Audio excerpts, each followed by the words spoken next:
joke. A friend of mine is a comedian, Annie Letterman, and she talks about like, you know, going through like childhood trauma and stuff. And we joke that like if you've been like molested as a girl, it's like doping in sports. It's like you have an advantage. Like the more trauma you have, the funnier you end up being.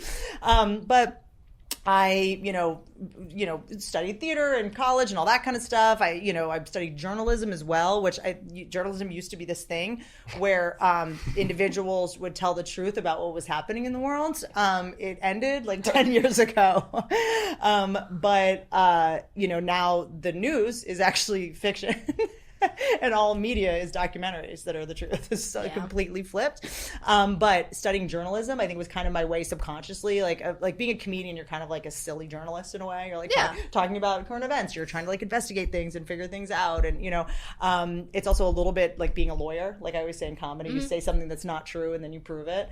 Like I was like, do I want to be a lawyer? Do I want to be a journalist? And I remember I got an internship at a news station. Again, the news used to be this thing where people would tell the truth about events. So I got an internship at a news station, and they let me read the teleprompter to like make a video to like send around to try to get like a job or something.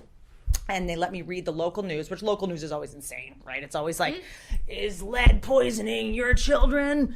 Find out after the break. Was it something with lettuce a few weeks ago I was saying? Like the dirty-ass lettuce? Yeah. Everybody's getting sick from it. And I was like, what the fuck? Lettuce, totally. Out of all things. But they're just trying to keep you watching, so they're just like as sensational and insane as possible, and all the men are in drag.